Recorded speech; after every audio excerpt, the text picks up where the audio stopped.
पाकिस्तानी घरों के डिजाइन्स में बदलते रुझानात, खासकर सब्जे और रोशनी का इस्तेमाल, इसको जानने के लिए नामवर आर्किटेक्ट मजहर मुनीर से मिलने उनके दफ्तर डिफेंस राया पहुंचे। खुद बाहर आकर इस्तकबाल किया।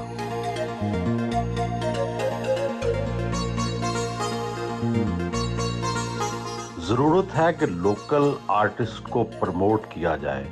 लकड़ी का ये रॉ टेबल लोकल आर्टिस्ट से तैयार करवाया गया है। अगर इसको बैरून मुल्क से खरीदा जाए तो इसकी कीमत $10,000 है और पाकिस्तान में ये सिर्फ 2 लाख में तैयार हुआ है। दफ्तर की दीवारों को मेटल के ऊपर जंग लगने जैसा बनाया गया है ताकि इसमें कुदरती अंदाज पैदा हो।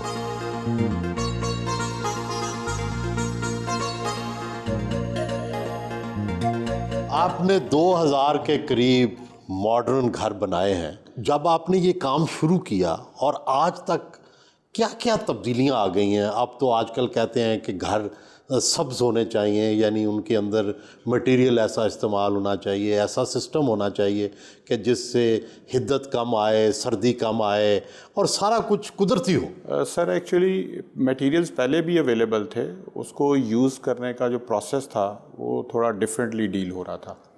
अभी अल्हम्दुलिल्लाह पाकिस्तान में जो इंडस्ट्री ने काम किया है उसमें इंसुलेशन मटेरियल्स, लोई ग्लास और प्रॉपर प्रोडक्ट्स अवेलेबल हैं जिनसे आप घरों को वेदर के अकॉर्डिंगली उसको मैनेज कर सकते हैं इजीली। इवन सर्दियों में और गर्मियों में दोनों टेम्परेचर्स में, माइनस और प्लस में, बड़ी अच्छी हमारे पास ऑप्शंस अवेलेबल हैं जिससे हम घर को सस्टेनेबल बना सकते हैं। लाहौर के आप टॉप आर्किटेक्ट भी हैं, तो क्या क्या आर्किटेक्चर में तब्दीलियां आई हैं पिछले 15-20 साल में? सर एक तो आर्किटेक्चर में मेनली स्पेस मैनेजमेंट का मेन रोल है कि हम स्पेस को किस तरीके से यूटिलाइज़ कर रहे हैं।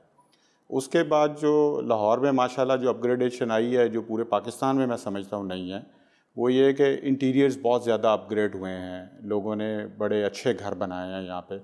इवन आप फसाड देखें, लोगों ने मटेरियल इस तरह के यूज़ किए हैं जो लॉन्ग लास्टिंग है। 10, 15, 20 साल तक लोगों को उसमें मेंटेनेंस नहीं आती। इवन हम भी जो प्रोजेक्ट्स बना रहे हैं मिनिमम 20 ईयर लाइफ जो है। क्या आप करके पहले क्या यूज़ होता था फसाड में? नॉर्मली पेंट इस्तेमाल हो रहा था। अभी राइट नाउ या रेड ब्रिक्स होती थी? रेड ब्रिक्स यूज़ हो रही थी, गुटका यूज़ हो रहा था। अभी रिसेंटली नेचुरल स्टोन्स बहुत सारे अवेलेबल हैं। कौन सा सबसे ज़्यादा स्टोन पॉपुलर है? ट्रेविटीन स्टोन है जो एक तो लोकली भी है और दूसरा ये है कि वो बहुत ज़्यादा पॉपुलर है फ़िलहाल पूरी दुनिया में पॉपुलर है। नहीं, लोकली जो है वो इतना एक्सपेंसिव नहीं है। अगर आप इंपोर्टेड यूज़ करें तो ऑफकोर्स वो थोड़ा महंगा है। ये बताएं कि इसमें धूप का, साए का, दरख्तों का, इसका किस तरह से ख्याल रखा जाता है नई कंस्ट्रक्शन में? देखिए सर, प्लानिंग करने से पहले सबसे पहली चीज़ है कि आप अपने प्रोजेक्ट का आपने एक सन एनालिसिस करना होता है कि जो भी डायरेक्शन बन रही है, ईस्ट किस तरफ है प्लॉट के, वेस्ट किधर है, साउथ किधर है। नहीं, मसलन क्या देखते हैं आप? मसलन सूरज अगर खिड़कियों पर पड़ रहा है तो उससे क्या फ़र्क पड़ेगा, और नहीं पड़ रहा तो क्या फ़र्क पड़ेगा? आप देखें विंडोज़ जो है, अब जब मॉडर्न घरों में बेसिकली हमने अपनी विंडोज़ के साइज़ इंक्रीज़ किए हैं, उस इंक्रीज़ करने की वजह से हीट ज़्यादा प्रोड्यूस होती है। अगर आप उनको प्रॉपर सनशेड दें, कोई 5-6 फीट का शेड दें उनको, और विंडोज़ को शेडोज़ के अंदर रखें, तो फिर उसमें जाके उसके तो ये बड़ी क्यों हमने विंडोज़ की हैं? पहले छोटीज़ होती थी। बेसिकली सर व्यू के लिए की हैं कि आपको जो आपका गार्डन है वो प्रॉपरली नज़र आए। तो उसमें अगर हम इन विंडोज़ के अंदर लोई ग्लास अगर इस्तेमाल नहीं करते तो फिर प्रॉब्लम मॉडर्न। लोई ग्लास तो बड़ा महंगा है, इम्पोर्टेड है। अभी सर इम्पोर्टेड आ रहा है, लेकिन नियर फ्यूचर इंशाल्लाह पाकिस्तान में बनना शुरू हो जाएगा। जैसे बहुत सारी चीज़ें बन रही हैं तो ऑफ कोर्स कॉस्ट इफेक्टिव हो जाएगा। कौन कौन सी चीज़ें बनी हैं पाकिस्तान में पिछले 10-15 साल में जो ऐड हुई हैं? इसमें सर बेसिकली ग्लास बनना शुरू हो गया पाकिस्तान में बहुत अच्छा। एल्युमिनियम की विंडोज़ बहुत अच्छी बनना शुरू हो गई हैं। उसके बाद जो हमारा पेंट में बहुत ज़्यादा प्रोडक्ट्स पाकिस्तान में इंपोर्टेड भी और लोकली भी पेंट इंडस्ट्री ने बड़ा इम्प्रूव किया है। अब तो एल्युमिनियम से भी आगे खिड़कियां चली गई हैं ना? सर एल्युमिनियम से आगे पीवीसी विंडोज़ हैं। लेकिन उसमें यह है कि उसमें आप बड़े साइजेस नहीं डेवलप कर सकते, उसकी एक अपनी रिस्ट्रिक्शन है। बेस्ट विंडोज़ जो हैं वो एल्युमिनियम है, और उसके अंदर अभी रिसेंटली पाकिस्तान में भी विंडोज़ थर्मल सेक्शन बनना शुरू हो गए हैं। उसमें स्पेसर होता है 2 सेक्शंस के दरमियान, तो वो हीट को ट्रांसफ़र नहीं करता। अच्छा मदन साहब, आपका तजर्बा तो बहुत है, ये अपना थोड़ा सा आप बताएं, अपना एजुकेशनल बैकग्राउंड और किस तरह से आप इस स्टेज तक पहुंचे। मैं जी अल्हम्दुलिल्लाह, हमारा फैमिली बिजनेस ही कंस्ट्रक्शन है। मेरे सेल्फ मेड है आप? सेल्फ मेड हैं।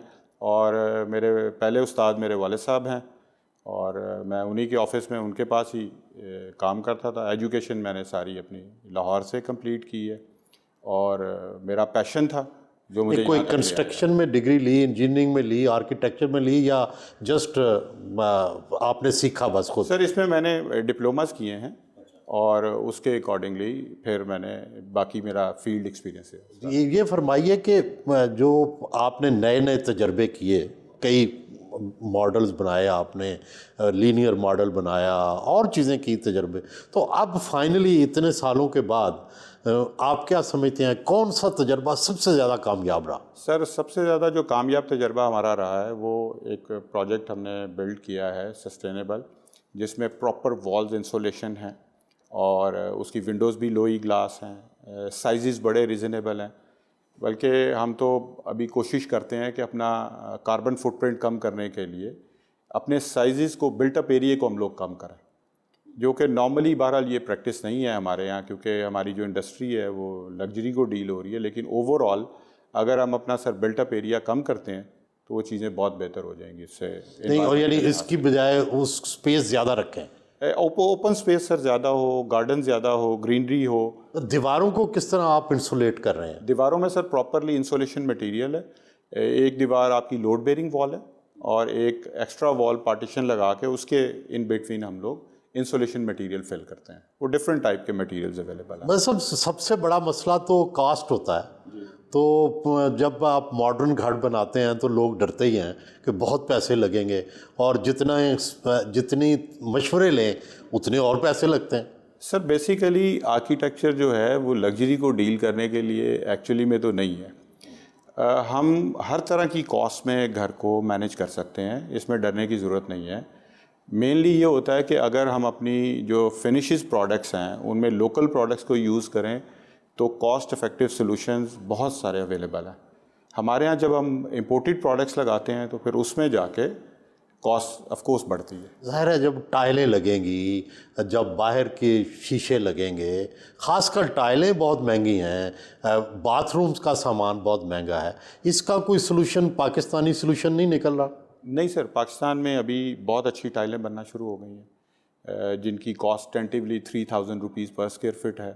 इंपोर्टेड वेरी एक्सपेंसिव हैं। वो कितना है क्या? वो तकरीबन 24-50,000 तक भी समटाइम चली जाती हैं। तो आप 3000 से 25,000 का भी अगर डिफरेंस देखें तो बहुत ज़्यादा डिफरेंस है। तो लोकली अभी राइट नाउ ये पिछले 3-4 सालों में प्रोडक्ट्स बनी हैं जिसमें हमारी लोकल इंडस्ट्री को बहुत सपोर्ट मिली है कि हम कॉस्ट इफ़ेक्टिव या बजट हाउसिंग लोगों के लिए, जो जिन लोगों का बजट ज़्यादा नहीं है, उनको एक अच्छी प्रोडक्ट डेवलप करके दे सकते हैं, और एस्थेटिकली भी बहुत अच्छी प्रोडक्ट्स है। अच्छा, एक और बात, वो कहते हैं कि अब लाहौर में जगह कम है तो इसलिए अमूदी बिल्डिंग्स की ज़रूरत है जो कि कई मंजिला हों, बजाय इसके कि फैली हुई हों, ग्राउंड पे हों। तो कराची में तो ये आम है, यहाँ गर्मी है, यहाँ के मसाइल हैं, तो उनका क्या अल्टीमेटली सलूशन होगा? अब इतनी ऊंची ऊंची बिल्डिंग्स बननी शुरू हो गई हैं। सर, बिल्डिंग्स ऊंची वर्टिकल बननी चाहिए, लेकिन उसके साथ साथ फिर आपको नीचे ग्राउंड, प्ले एरियाज़ और नीचे पार्क्स प्रॉपर बनाने पड़ेंगे, क्योंकि वर्टिकल लाइफस्टाइल में अगर आप ये फैसिलिटीज़ मैनेज नहीं करते, जैसे कराची में ग्रीनरी बहुत कम है, तो पंजाब में, लाहौर में हमारे पास नेचुरली ब्यूटी बहुत ज़्यादा है, ग्रीनरी है, प्लांटेशन है। तो अगर हम उसको अच्छा मैनेज कर सके तो वो तो आइडियल सिचुएशन है, क्योंकि हमारे पास जगह ख़त्म होती जा रही है। और अगर हम वर्टिकल नहीं जाएंगे तो ऑलरेडी आप सिटी देखें, ओवर क्राउडेड हो गया है, गाड़ियाँ बहुत ज़्यादा हैं, उसमें एयर इंडेक्स बहुत ज़्यादा ख़राब हो गया है। तो वाहिद हाल ही सब वहाँ तो फिर आपको, अगर आप ऊंची बिल्डिंग्स बनाते हैं, कई मंजिला बिल्डिंग, उनके अंदर अपार्टमेंट बनाते हैं, तो फिर तो एयर कंडीशनर ज़रूरी होगा, फिर तो जो है पावर कंजम्पशन ज़रूरी होगी। इसके भी कोई सॉल्यूशंस हैं? डेफिनेटली सर, देखें, एक अगर हम बजट हाउसिंग की बात करें तो उसमें 4 स्टोरी तक जो बिल्डिंग्स होती हैं वर्टिकल, उसमें नॉर्मल एक अपार्टमेंट लाइफस्टाइल में एक बंदा खुद एसी लगाना चाहे या ना लगाना चाहे और लिफ्ट भी ना हो तो 4 स्टोरी में इजीली मैनेजेबल है। जब आप वर्टिकल ज़्यादा हाइट में जाते हैं तो ऑफ कोर्स उसमें फिर आपकी लिफ्ट्स हैं, आपकी बाकी चीज़ें हैं, तो वो फिर उन्हीं लोगों को सूट करेगा जो वो चीज़ें अफोर्ड करते हैं। लेकिन आम आदमी के लिए नहीं, अगर 4 मंजिला होगी तो वो उसको किस तरह से वो हीट रेजिस्टेंट होगी, वो किस तरह से वहाँ के लाइफस्टाइल आरामदेह होगा?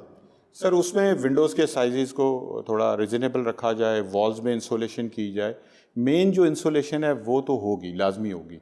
अब एयर कंडीशन किसी को ज़रूरत है तो वो उसको यूज़ कर ले, अदरवाइज़ वो उसमें एक कंफर्टेबल टेम्परेचर मैनेज हो जाएगा उसमें।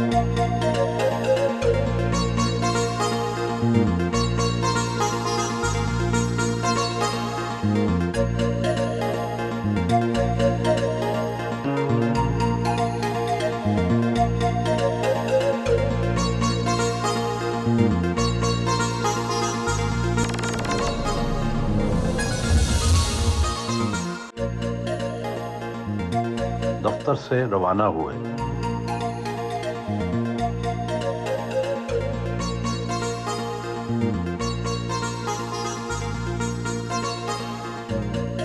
दुनिया में घरों की डिज़ाइन और उनकी तामीर में बड़ी तेज़ तरीन तरक्की हुई है।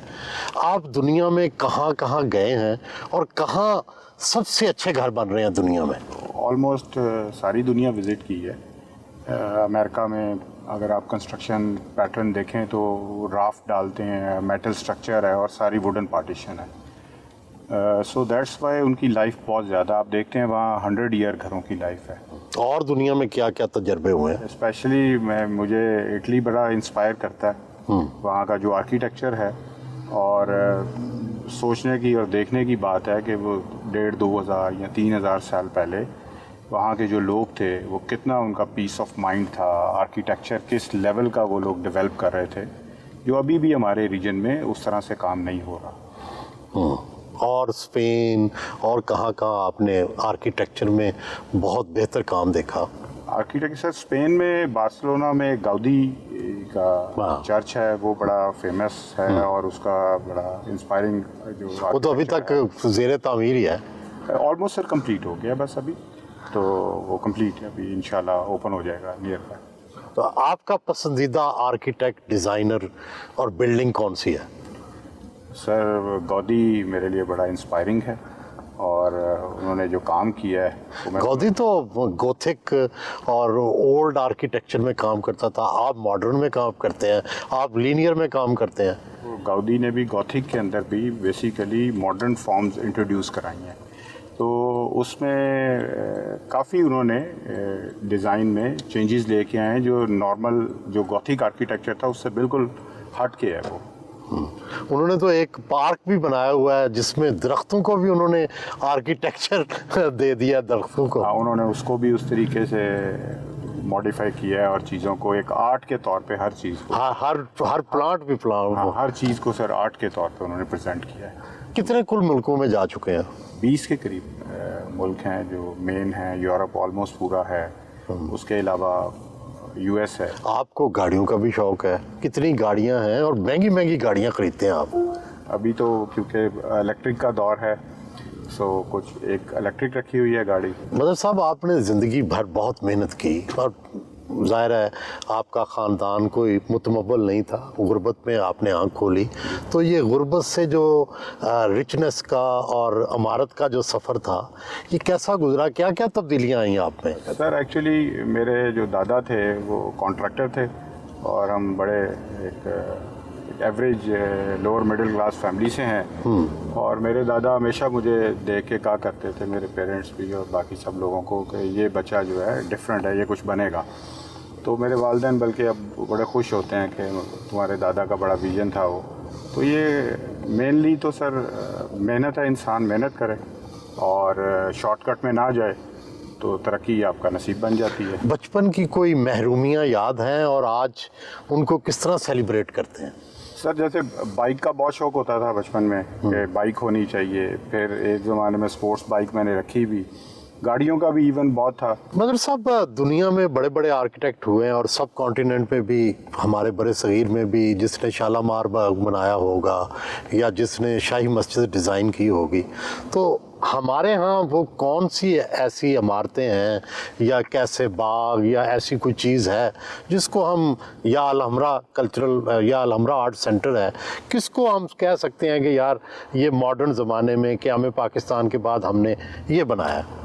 सर बेसिकली नैयर अली दादा साहब ने बहुत इस पर काम किया है, और आप अगर उनकी बनाई हुई बिल्डिंग्स देखें, जैसे अलहमरा की आपने एग्जांपल दी है, तो अपनी जगह उस तरह से काम नहीं हुआ जो होना चाहिए था। बहुत लिमिटेड बिल्डिंग्स हैं।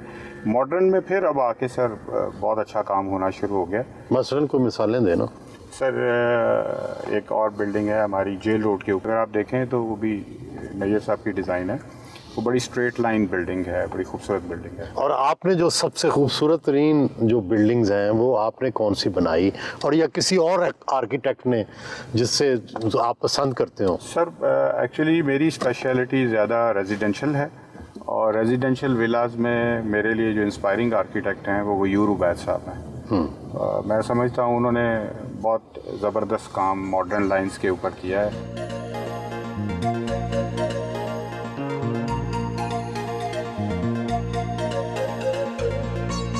डिफेंस में अपने ज़ेरे तामीर घर का मुआयना करने पहुंचे। इस घर की क्या ख़ास बात है? इस घर की सर अगर हम प्लांटेशन से शुरू करें, मैं समझता हूँ तो वो आप अगर देखें तो ये खजूर मेरा फेवरेट बेसिकली दरख्त है।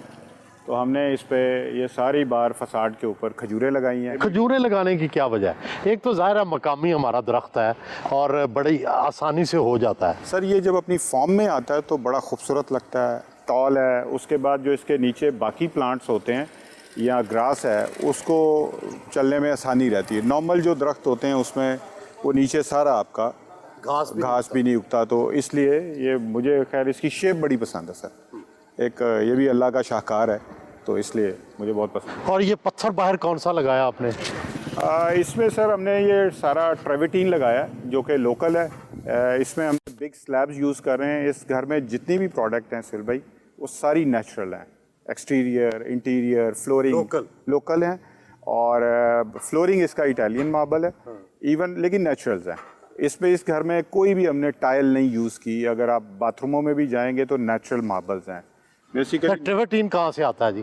ट्रेविटीन सर बलूचिस्तान से आता है हमारा लोकली, और बहुत अच्छी क्वालिटी का। ये जो अब आमतौर पर छतों के ऊपर के वरांडास पर, ऊपर की मंजिल पर, ये भी अब ग्रीनरी का कॉन्सेप्ट आ रहा है, तो इससे क्या फ़ायदा होता है और ये कितनी मुश्किल होती है इसको मेंटेन करना?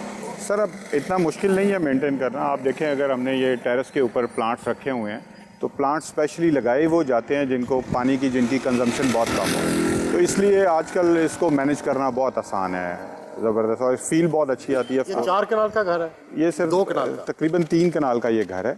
और इसमें हमने कोशिश की है कि मैक्सिमम लॉन की स्पेस, ओपन स्पेस को ज़्यादा रखा हमने, और बिल्डिंग को थोड़ा हमने पीछे हटाया। और इस घर का स्पेशली फसाड बड़ा था, तो आप देख रहे हैं कि इसकी लुक जो है बाहर से काफ़ी ह्यूज है। तो ये बेसिकली ओवरऑल हमारी कंपनी की या मेरी डिज़ाइन लाइन जो है वो मैसिव डिज़ाइन एलिमेंट्स मुझे पसंद है बेसिकली।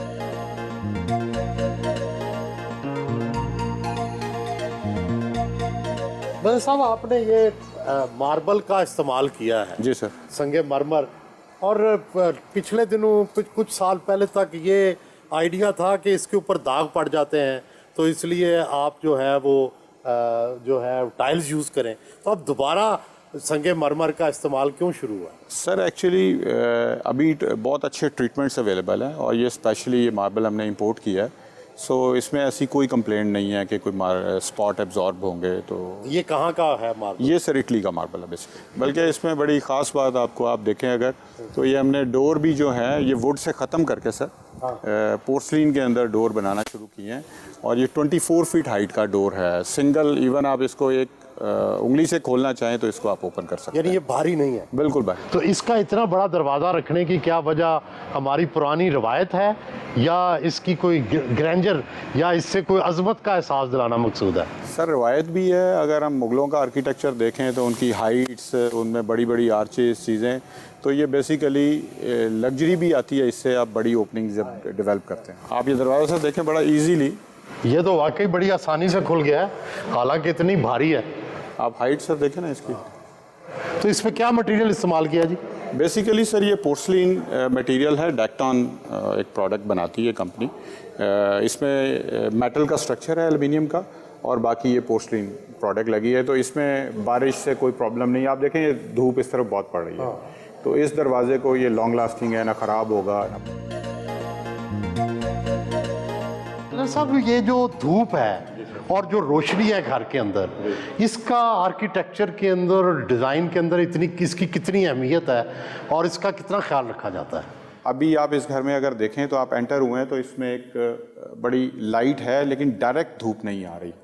सो ये साउथ फेसिंग घर है और हमने अपनी विंडोज़ की डायरेक्शन को चेंज किया हुआ है। लाइट बहुत ज़्यादा है, व्यू है।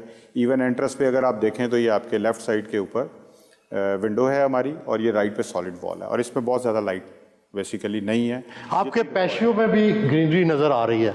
ये सर ज़ेन गार्डन कॉन्सेप्ट है। ज़ेन गार्डन क्या होता है, समझाएं? सर थोड़ा जापानीज स्टाइल है। अगर आप इसमें देखें तो बहुत ज़्यादा नीचे प्लांट्स नहीं है, जस्ट ये वर्टिकल हमने 3 प्लांट्स लगाए हैं और नीचे हमने छोटे छोटे प्लांट्स लगा के तो उसको क्रिएट किया हुआ। जी सर, इसमें पूरे घर के अंदर हमने मेनली बहुत ज़्यादा कलर्स यूज़ किए हुए। एक हमारा मार्बल है, दूसरा हमारा ट्रेवेटीन है, और तीसरा हमारा वॉल्स का कलर है। इसके अलावा कोई कलर हमने यूज़ नहीं किया इस घर में। बाथरूम्स भी अगर आप देखें, बल्कि एक बड़ा खूबसूरत हमारा लोकल सर मार्बल आता है, ग्रीन ऑनेक्स। अगर आप देखें सामने ये पाउडर रूम है, ब्यूटीफुल मार्बल सर। ये मतलब एक तरह से मोतियों वाला मार्बल है। हमारे यहाँ इसको लोग इतना उस तरीके से। ये कितना महंगा है जी? ये सर बहुत एक्सपेंसिव नहीं है क्योंकि लोकल प्रोडक्ट है, लेकिन इसकी लुक अगर आप देखें तो बहुत रिच है इसकी लुक ना। स्लैब हमने बड़े यूज़ किए हैं। थोड़ा इसको बैकलाइट करें तो ये और ज़्यादा खूबसूरत आता है। पीछे से अगर देखें तो बैकलाइट पोर्शन होगा इसमें। आपने जो दरवाज़ों के लिए और खिड़कियों के लिए लकड़ी का जो इस्तेमाल किया है, इस पर कोई कलर नहीं है, इसकी क्या वजह है? बेसिकली अमेरिकन मैपल वुड है ये, तो इसका नेचुरल कलर ये होता है। बेसिकली हमने इसको मेनली स्टेन नहीं दिया हुआ, ये नेचुरल इसकी फील रखी है। अच्छा, यहाँ पे गर्मी रोकने के लिए, सर्दी रोकने के लिए आपने क्या किया है? इस घर में स्पेशली विंडोज़ जो हैं वो सारी डबल ग्लेज हैं, और एयर कंडीशनिंग ऑफ कोर्स हमने प्रॉपर उसके अकॉर्डिंगली की है, जो इसको कूलिंग में और हीटिंग में मैनेज कर सके। और यहाँ पंखे नहीं हैं, शैंडलियर नहीं है, क्या अब इनका रिवाज नहीं रहा? सर रिवाज काफ़ी कम होता जा रहा है शैंडलियर्स का। बेसिकली फ़ैन्स भी ऑलरेडी जब एयर कंडीशनिंग है तो फ़ैन्स की भी ज़रूरत नहीं रहती। और अभी आप देखें तो हमने सीलिंग के अंदर सारे फैंस जो एसी लगाए हुए हैं वो सारे सीलिंग में हैं। उससे हमारी दीवारें भी बिल्कुल नीट एंड क्लियर हो जाती हैं। और पहले तो दीवारों को ये सजावट समझी जाती थी, अब नहीं? अब सर नहीं, जिन लोगों को भी बहुत लेस इज़ मोर वाला कॉन्सेप्ट पसंद है, उनके लिए फिर इस तरह की चीज़ें नहीं हैं। फर्नीचर में फिर क्या, उसमें भी नेचुरल मटेरियल होने चाहिए? फर्नीचर को किस तरह का होना चाहिए? फर्नीचर इस घर के लिए तो सर स्पेशली हमने कस्टमाइज बिल्ड किया है। और अगर आप देखेंगे तो इसमें भी जो पर्ल वुड है और विनियर्स हैं, बहुत हाई क्वालिटी विनियर। लेकिन सारी लोकल लकड़ी है? लोकल लकड़ी है, लेकिन इसके विनियर्स जो हैं सर वो इम्पोर्टेड है बेसिकली। ओवरऑल सर अभी सीलिंग्स बहुत ज़्यादा सिंपल हम लोग बना रहे हैं। और अगर आप इसको देखें तो बिल्कुल ये भी सर फॉल सीलिंग्स ही हैं, लेकिन बहुत फ्लैट अब हो गई हैं। सिंपल सीलिंग्स हैं, बेसिक मेनली लाइट्स में डिफरेंट मोड हैं, और बहुत सिंपल स्ट्रेट सीलिंग्स बिल्कुल अभी ये बन रही हैं। वो ज़्यादा अच्छी लुक देती हैं बजाय कि आप उसमें बहुत ज़्यादा डिटेल ऐड करें। गैलरी में बहुत खुलेपन का इजहार है। बेसिकली सर इस डिज़ाइन में अगर हम देखें तो हमने बिल्कुल स्ट्रेट ग्रिड्स रखे हुए हैं। अगर आप इसकी गैलरी देखें तो बिल्कुल स्ट्रेट है, जिससे बड़ी ग्रैंडियर लुक है।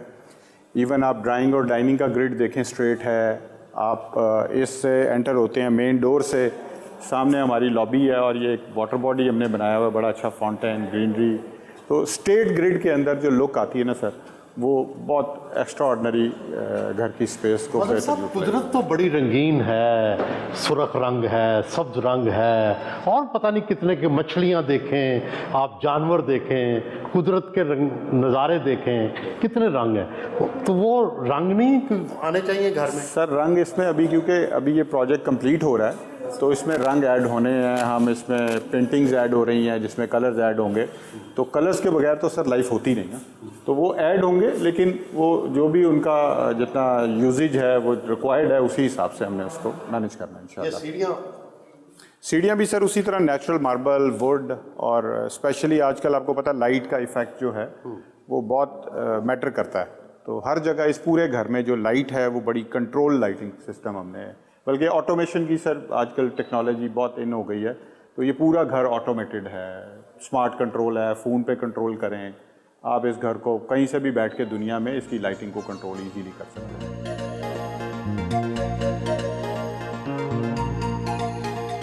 ये बाथरूम बड़े से बड़े होते जा रहे हैं, इसमें क्या लग्जरी है, क्या लोगों को क्या इसमें क्या अट्रैक्शन है?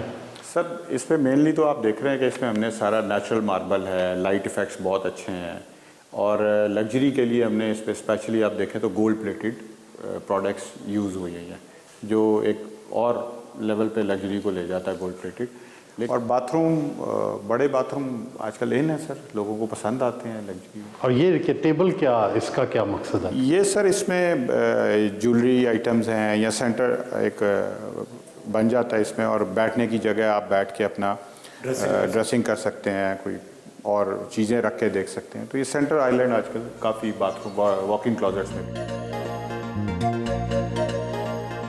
अब घरों में लिफ्ट एक लग्जरी भी है, ज़रूरत भी है, क्योंकि सीढ़ियाँ चढ़ना बड़ा मुश्किल है, लेकिन लिफ्ट महंगी बड़ी है। अब इसका क्या इलाज करें? तकरीबन हर घर में सर लिफ्ट लग रही है, लेकिन पाकिस्तान में अच्छे कॉस्ट इफेक्टिव सोल्यूशन अवेलेबल है। ऐसा नहीं है कि बहुत एक्सपेंसिव, वो एक मिथ बनी हुई है। जैसे हमारे यहाँ मोस्टली बेसमेंट लोग कहते हैं बहुत एक्सपेंसिव है, पर मैं कहता हूँ नहीं एक्सपेंसिव है, सिर्फ ग्रे में थोड़ा सा एक्सपेंसिव है और फिनिश स्टैंडर्ड तो सेम होता है। तो लिफ्ट भी इसी तरह, लिफ्ट वो ठीक है, बहुत हाई एंड भी अवेलेबल है, लेकिन रिजनेबली अगर आप लिफ्ट लें तो 20-25 लाख रुपए की सर इजीली अच्छी लिफ्ट मिल जाती है आपको। और अगर इम्पोर्टेड लें तो फिर? इम्पोर्टेड लें तो सर वो फिर तकरीबन 1 करोड़ रुपए तक चली जाती है। इतना फ़र्क है? इतना फ़र्क तो यहाँ अभी कोई लिफ्ट नहीं बनती पाकिस्तान में? बन रही है सर, मैन्युफैक्चर नहीं हो रही, लेकिन यहाँ लोकली असम्बल लोग करते हैं उसको, पार्ट्स ला के, वो भी अच्छी, जो अच्छी कंपनीज कुछ काम कर रही हैं, अच्छी लिफ्ट।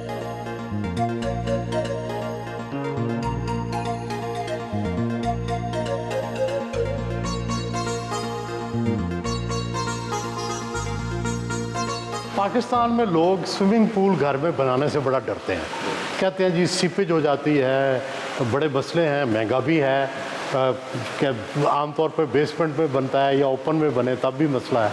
तो आपने क्या सोल्यूशन निकाला इसका?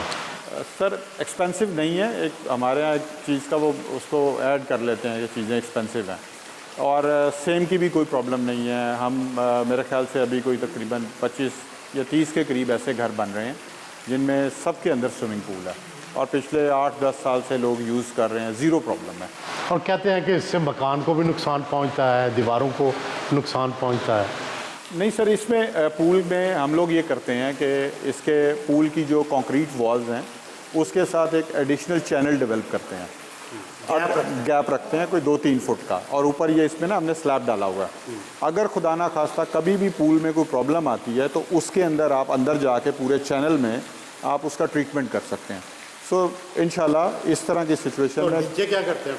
नीचे तो पूरा सॉलिड कंक्रीट बेड है ना सर, उसमें लीकेज के चांसेस ज़्यादातर नहीं होते, 95% चांसेस नहीं है। इसकी मेंटेनेंस कितनी महंगी है जी?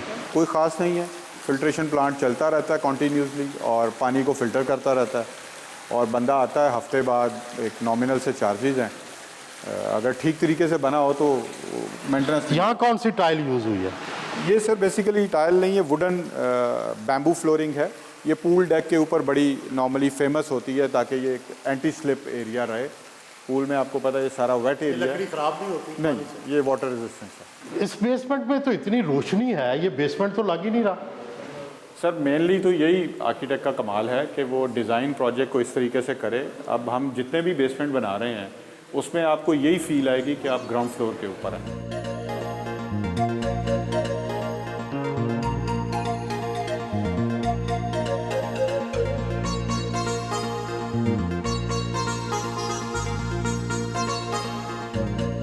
होम थिएटर का और घर के अंदर एक सिनेमा का कॉन्सेप्ट पड़ता जा रहा है, ये भी ज़ाहिर है अभी फर्नीचर तो आना है, लेकिन इसको क्या, इसमें क्या मुख्तलिफ आपने किया है? सर हमने इसमें नॉर्मली आप थिएटर्स को देखते हैं तो उनमें सारी जो कलर स्कीम है ओवरऑल डार्क होती है, तो हमने इस दफ़ा जो नए अपने कलर पैलेट्स एडजस्ट किए हैं उसमें सारी लाइटर कलर टोन है। आप थिएटर को भी अगर देखें तो कम्प्लीटली लाइटर कैमल कलर है बेसिकली। डार्कर टोन में क्या प्रॉब्लम्स होते थे? डार्कर टोन में सर थोड़ा आपको कंजस्टेड लगता है, थोड़ा घुटा हुआ हो जाता है।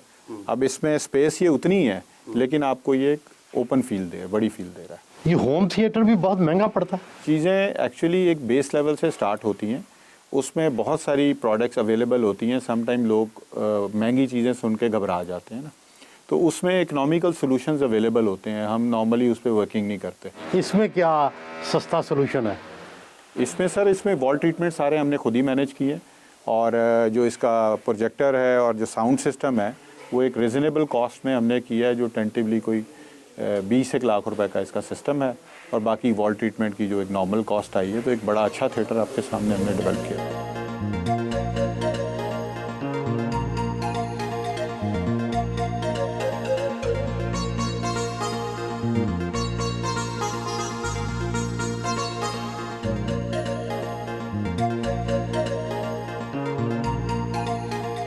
मजहर साहब, एक जो एवरेज घर है एक कनाल का, वो कितने का बन जाता है? प्लॉट निकाल के कंस्ट्रक्शन सिर्फ टेंटिवली कोई 5 करोड़ से शुरू हो जाता है और फिर आपकी अपनी चॉइस है, आप उसको जितना एक्सपेंसिव बनाना चाहें उसके अकॉर्डिंगली आप उसको बना सकते हैं। और ये वाला घर, ये तो बड़ा ग्रैंड था, बहुत लग्जूरियस था, पुरतायुश था, ये कितने का बना होगा? पर स्क्वायर फीट इसकी कॉस्ट सर कोई तकरीबन 15,000 रुपये पर स्क्वायर फीट वाला ये घर है। अच्छा, ज़मीन के अलावा ज़मीन की तो कितनी ओवरऑल आई फिर? ओवरऑल सर तकरीबन कोई ये इसकी जो कॉस्ट है कोई 60 करोड़ रुपए के करीब इसकी कॉस्ट बनती है, क्योंकि इसका बिल्टअप एरिया काफ़ी ज़्यादा है। तो 22,000 स्क्वायर फीट इसका कवर्ड एरिया है, बेसमेंट है, स्विमिंग पूल। साहब तो आर्किटेक्ट तो फिर बहुत अमीर है। आर्किटेक्ट की फीस कितनी होती है? तकरीबन 1 कनाल के घर की सर 15 लाख है। अच्छा। और 2 कनाल की कोई 30 लाख रुपए के करीब है। और लेकिन सिर्फ उस पे नहीं रहते आप? एक्चुअली सर हम जो पैसे जो कमा रहे हैं, हमारी कंपनी जो बेसिकली कंस्ट्रक्शन कंपनी भी है, तो मेनली कंस्ट्रक्शन से पैसा ज़्यादा बेहतर जनरेट होता है। हम अपने घर बनाते हैं, वो सेल करते हैं, या लोगों की कंस्ट्रक्शन करते हैं, तो उसमें थोड़ा परसेंटेज मार्जिन बेहतर होता है। कंसल्टेंसी में तो ओवरहेड्स पूरे करके सर वो गुजारा ही हो रहा होता है। डिफेंस में अपने बनाए गए एक और घर पहुंचे।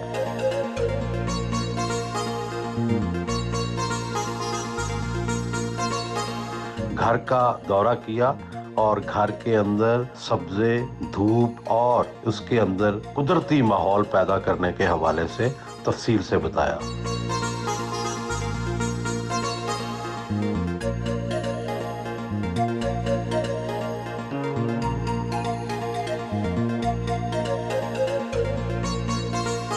यहाँ पर दोपहर के खाने का इंतजाम भी था।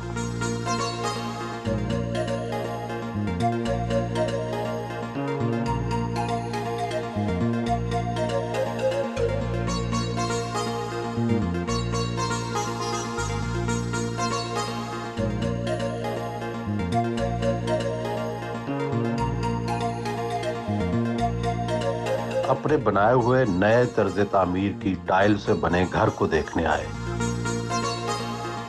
इस घर में क्या खास बात है? न्यूली हमने बिल्ड किया घर, और इसके फसाड पे अगर देखें तो बड़ी खूबसूरत ट्रेवर्टीन लोग टाइल्स यूज़ की गई हैं, जो कि ओरिजिनल पत्थर नहीं, टाइल पत्थर नहीं, नेचुरल नहीं है। इस पे टाइल्स हमने लगाई हैं। इसमें ये होता है, आपको एडवांटेज रहता है कि टाइम के साथ ख़राब नहीं होती। मेनली इस पे स्पेशलिटी इसका, अगर फसाड देखें तो वही मैसिव इसकी जो डिटेल है ना। सस्टेनेबल हाउस है ये भी। विंडोज़ इसकी ट्रिपल ग्लेज विद लोई ग्लास, ताकि हीट को मैनेज किया जा सके।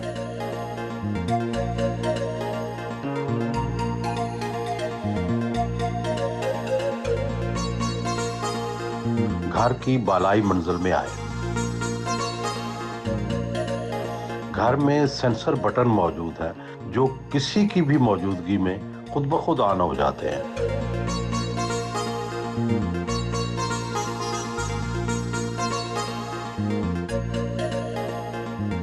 हुकूमत ऐसे कौन से 2-3 बड़े इक़दामात करें जिससे माहौल दोस्त मामलात जो हैं वो बेहतर हों? सर उसमें पहली चीज़ तो ये कि कंस्ट्रक्शन का साइज़ रिड्यूस किया जाए।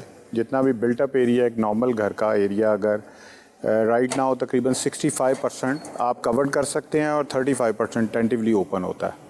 अगर इसको हम 40% कवर्ड एरिया करें और 65% ओपन लॉन रखें, ग्रीन स्पेसेस बढ़ाएं, अपना बिल्टअप एरिया कम करने से ओवरऑल कार्बन फुटप्रिंट कम होगा और उसमें लाइक आपकी ब्रिक्स कम बनेंगी, सीमेंट कम होगा, फ्यूल बर्निंग कम हो जाएगी। तो ओवरऑल साइजेस या कवर्ड एरिया कम करने से हमारा लाइफस्टाइल बहुत इम्प्रूव हो जाएगा, जो एक माहौल दोस्त भी हम उस तरफ बहुत तेज़ी से जा सकते हैं।